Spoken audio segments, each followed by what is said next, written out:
Programme فیضان رمضان میں ایک بار پھر آپ سبھی کا استقبال ہے ناظرین۔ آج ہمارا جو اہم موضوع ہے زکوٰۃ کی اہمیت اور فضیلت کے تعلق سے، چونکہ ہم 6 روزے کی طرف بڑھ چکے ہیں، 6واں روزہ اب ہوگا، ایسے میں یہاں پر اب آپ کو تیاری کرنی پڑتی ہے کہ کیا نصاب آپ کا بن رہا ہے، کس طرح سے زکوٰۃ دیں، کہاں سے چیزیں آنی ہیں، تو اس کا حساب رکھیں۔ لیکن آج مولانا سے آپ مسترد طور پر جواب لے سکتے ہیں، کیونکہ آپ مفتی بھی ہیں، کہ زکوٰۃ کس پر فرض ہوتی ہے، نصاب زکوٰۃ سے کیا مراد ہے، اور کن چیزوں پر زکوٰۃ واجب ہے۔ تو انشاءاللہ ان سوالوں کے جواب لیں گے۔ میں جناب طہٰ قادری صاحب سے درخواست کرتا ہوں کہ نعت کی فرمائش رہی ہے پہلے سیگمنٹ میں، تو نعت شریف سنانے کی سعادت حاصل کریں۔ صلی علی نبینا صلی علی محمد صلی علی شفیعنا صلی علی محمد۔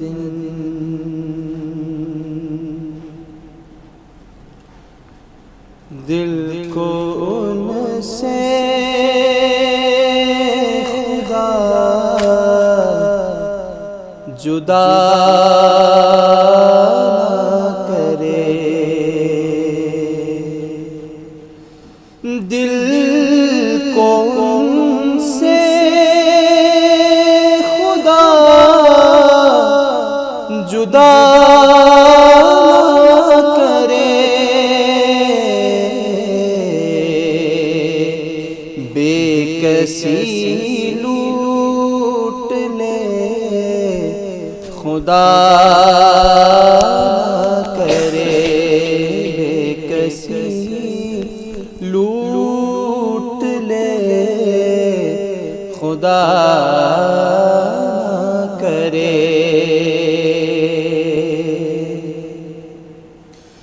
اس میں روزے کا سجدہ ہو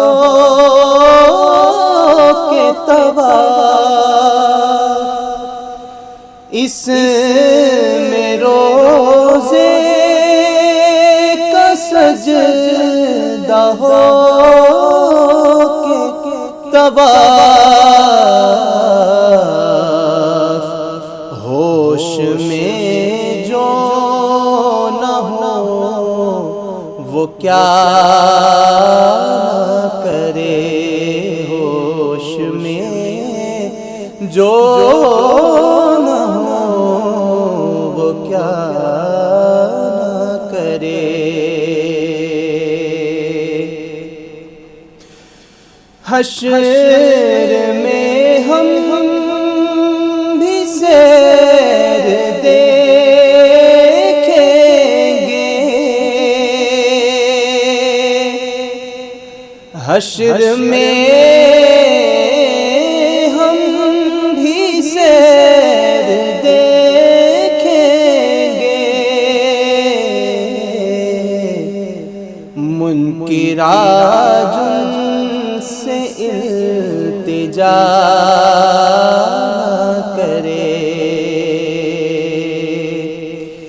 اور یہ وہی ہے کہ بخش دیتے ہیں، یہ وہی ہے کہ بخش دیتے ہیں، کون ان جرموں پہ سزا نہ کرے، لے رضا سب چلے مدینے کو،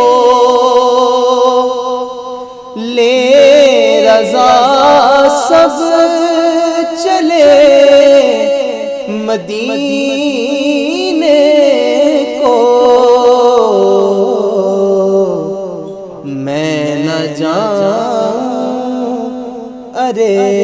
خدا نہ کرے میں نہ جاؤں، ارے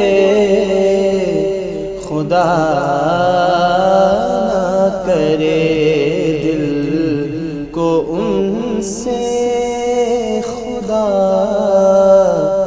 جدا نہ کرے۔ سبحان اللہ، بہت شکریہ طه قادری صاحب۔ کالر ہمارا انتظار کر رہے ہیں، چلیے رخ کرتے ہیں کالرز کا۔ السلام علیکم۔ ہلو، وعلیکم السلام ورحمۃ اللہ وبرکاتہ۔ جناب کہاں سے اور کون بات کر رہے میں انتظار کر رہا تھا لیکن الحمدللہ نعت شریف بھی ساتھ ساتھ سن رہا تھا۔ ہیں؟ جی جی جی میں ملک پیٹ سے سید شفیق احمد بات کر رہا ہوں۔ جی شفیق صاحب آپ بتائیں۔ لوگ سے تو بات چیت ہوتی رہتی ہے میری جی الحمدللہ۔ جی مفتی صاحب سے میرا سوال ہے، میری آواز تو مفتی صاحب تک پہنچ رہی ضرور۔ جی جی مفتی صاحب، کل میں ایک مسجد میں جو ہے نماز اثر ادا کرنے کے لیے گیا تھا۔ سر یہ سوال میں پوچھنا نہیں پوچھنا، لیکن معلومات نہیں ہے تو برابر پوچھ سکتے سوال، بے شک، بالکل۔ بالکل برابر پوچھ سکتے۔ تو ایک پہلی صف میں ایک مصلی بیٹھے ہوئے تھے مفتی صاحب، میں تیسری صف میں تھا، جماعت کو کافی وقت باقی تھا ابھی۔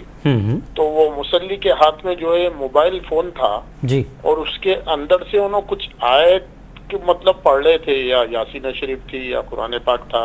ٹھیک ہے، موبائل پہ تلاوت کرتے ہیں لوگ۔ جی جی اتنے قرآن وہاں پر موجود ہے مسجد کے اندر، تو اگر وہ کھول کے اگر انہوں پڑھے تو وہ اچھا دکھتا تھا، لیکن ایک دم ایک الگ ہی دکھ رہا تھا ان کے ہاتھ میں موبائل، جی اور انہوں قرآن پاک کی تلاوت کر رہے۔ تو کیا یہ درست ہے؟ ٹھیک چلو ہے، بھائی، بتائیں۔ اگر کہیں جگہ پہ ہے انہوں قرآن پاک نہیں ہے، سہولت نہیں ہے، تو موبائل یوز کر سکتے، جبکہ مسجد کے اندر موجود ہے، ٹھیک۔ بالکل سامنے ان کے قرآن پاک رکھی ہوئی ہے۔ بالکل بالکل بتائیں گے شفیق صاحب، وقت بھی کمی ہے پروگرام میں، تو انشاءاللہ یہ طریقہ کیا ہے اور کیسا ہونا چاہیے انشاءاللہ آپ کو جواب دیتے ہیں۔ ایک اور کالر ہیں، شامل کرتے ہیں۔ ہلو ہلو، ہلو، السلام علیکم جناب، کون کہاں سے بات کر رہے ہیں؟ محمد ظہیر خان، اندور، آزاد نگر۔ جی ظہیر صاحب بتائیں بتائیں سوال۔ صاحب، ہمارے وہاں فردوس نگر میں بوسیہ مسجد ہے، یہاں جی۔ پر مائک کے اندر تراجی نہیں ہوتی ہے۔ ٹھیک ہے، ہاں، دو تین منزل اوپر ہو جاتی ہے، مطلب کہ کلام پاک کی تلاوت کی آواز آتی نہیں ہے، ورنہ پھر رکوع سجدہ کیسے ہوتا ہے دوسری اور تیسری منزل پر؟ آواز نہیں آ پاتی، صاحب اشاروں میں ہو جاتا معاملہ۔ تو کوئی ٹھیک تو ہے، بہت ساری مسجدوں کے اندر تو مطلب مائک چل رہے ہیں، ہمارے یہاں کی مسجد میں مائک میں نماز نہیں ہو رہی ہے۔ تو وجہ کیا ہے؟ انتظامی کمیٹی کا کوئی مسئلہ ہے، یا لگانا نہیں چاہتے، یا اجازت کچھ نہیں ہے؟ ٹائم پہلے 4 سال پہلے جو ہے کمیٹی نے جو ہے رمضانوں کے اندر جو مائک کے اوپر نماز پہ پابندی لگا دی تھی۔ سرکار کی طرف سے؟ نہیں، سرکار کی طرف سے نہیں، کمیٹی کی طرف سے۔ ٹھیک ہے تو ٹھیک۔ نماز ہوگی یا نہیں ہوگی؟ ٹھیک ہے، بتاتے ہیں، چلیے کیونکہ آواز ٹھیک ہے بتاتے ہیں۔ بہت شکریہ مولانا شفیق صاحب کا۔ ایک سوال یہ ہے کہ موبائل سے تلاوت یا قرآن پاک سے سیدھے تلاوت، جبکہ مسجد میں ہوں بیٹھے ہیں، کیا طریقہ ہونا چاہیے؟ بسم اللہ الرحمن الرحیم۔ بڑے انتہائی اہم سوالات ہمارے ملک پیٹ سے بھائی صاحب فون کر کے پوچھتے ہیں۔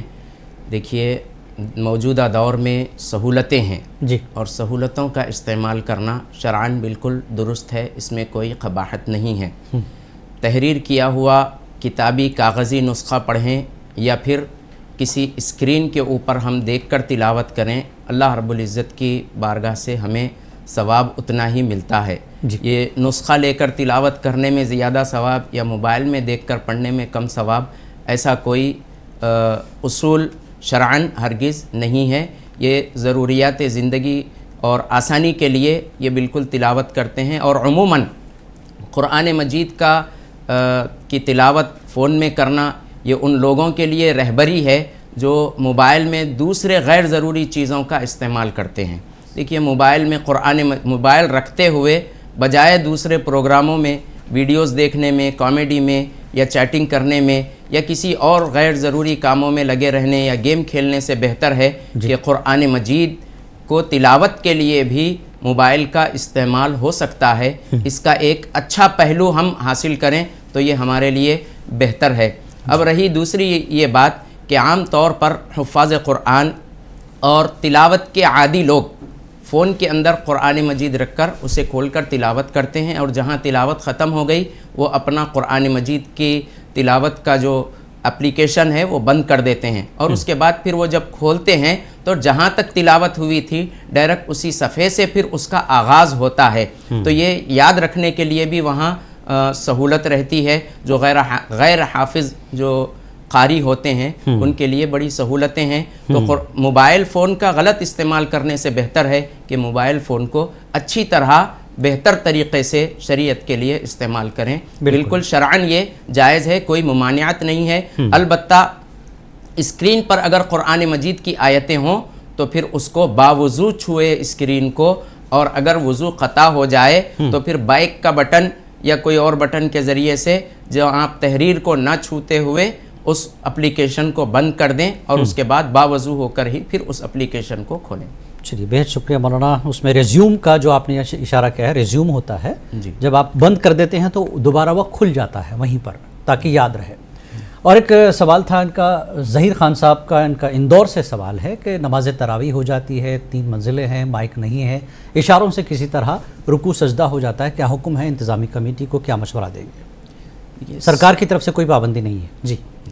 سب سے پہلے تو یہ بات یاد رکھیں کہ مائک کا استعمال شرعاً لازم عمل نہیں ہے جی، ٹھیک ہے۔ میں حضور صلی اللہ علیہ وسلم کے زمانے میں یہ مشنریاں اور یہ آلات نہیں تھے۔ حضور صلی اللہ علیہ وسلم کے زمانے مبارکہ میں مقتدیوں کی تعداد اگر اضافہ ہو تو مکبر مقرر کیے جاتے تھے۔ مکبر کا کام یہ ہوتا کہ وہ تلاوت کو نہیں دہراتے بلکہ رکوع اور سجدوں کی قیام، اور قیام سے رکوع میں جانا، رکوع سے اٹھنا قومے کے لیے، پھر قومے سے سجدے میں جانا، سجدے سے جلسے میں بیٹھنا، جلسے سے پھر سجدہ کرنا، پھر قاعدے میں بیٹھنا، یہ جو تسبیحات انتقالات ہیں، یعنی نماز میں ایک حالت سے دوسری حالت میں منتقل ہونے کے لیے جو تسبیحات اور تکبیرات کہتے ہیں، بس اس کی آواز بلند آواز کے ساتھ پہنچانا مقرر تھے۔ اور آخری پیچھے امام کے پیچھے مکبر کی آواز جہاں تک جا رہی ہے، اگر اس سے پیچھے اور صفیں ہوں تو پھر وہاں پر دوسرا مکبر ہوتا تھا، اور دوسرے مکبر کا کام تھا کہ پہلے مکبر کی آواز کو سن کر پیچھے آواز دے۔ اس طرح انتقالات نماز کے حالتوں کے اندر مکبر کی تقلید کر لینا، اقتداء کرنا، امام کی اقتداء کرنا ہے جی۔ اب اگر نماز کی آواز ہی نہیں آ رہی ہے، رکوع میں جانا، سجدے میں جانا معلوم ہی نہیں ہو رہا ہے، تو انتظامیہ کو چاہیے کہ اب موجودہ دور میں مائک کا استعمال مکبر کی حیثیت رکھتا ہے جی، مکبر کی حیثیت رکھتا ہے، اسی لیے آپ مائک کا استعمال کریں۔ علماء کرام نے دور حاضر میں مائک کے استعمال کی قطعی طور پر اجازت دی ہے مکبر کی حیثیت میں جی، مکبر کی حیثیت سے، تو بالکل آپ استعمال کریں۔ اس کے استعمال سے ثواب میں کوئی کمی نہیں ہوگی، اور امام کی اقتداء میں بھی آسانی ہوگی۔ بالکل آپ مائک کا استعمال کریں۔ حرمین شریفین میں بھی مائک کا استعمال ہوتا ہے، اور بڑے تقریباً اکابر علاقوں میں بھی مقامات پر مائک کا استعمال کیا جاتا ہے۔ جی بہت شکریہ مولانا۔ ناظرین فیضان رمضان آپ دیکھ رہے تھے، آپ کو بتا دیں کہ دعا کا وقت یہاں پر نہیں ہے، انشاءاللہ آپ کے لیے دعاؤں میں یاد رکھیں گے۔ مولانا دعا کرتے رہتے ہیں ہر پروگرام میں، اور میں اس وقت چونکہ صرف شکریہ ادا کرنے کی جو ہے یہاں پر وقت ہے، مفتی حافظ سید انوار اللہ قادری صاحب کا بہت شکریہ کہ وہ اسٹوڈیو میں آیا اور سوالوں کے جواب دیا۔ جناب طاہر قادری صاحب جنہوں نے اپنی بہترین آواز میں نعت شریف سنائی اور حمد باری تعالیٰ ساتھ پیش کی۔ ناظرین منصف کی خاص پیشکش فیضان رمضان کو پیش کر رہے تھے ملابار گولڈ اینڈ ڈائمنڈس، اور اس کے علاوہ اس پروگرام کو تعاون کیا الخلیفہ ٹورز اینڈ ٹریولز پونا مہاراشٹر اور روح افزا۔ ہم ان تمام کا شکریہ ادا کرتے ہیں۔ ناظرین ہمارا پروگرام آپ ہمارے یوٹیوب چینل پر دوبارہ دیکھ سکتے ہیں۔ آج فیضان رمضان میں فی الحال اتنا ہی۔ السلام علیکم ورحمۃ اللہ وبرکاتہ۔ اللہ حافظ۔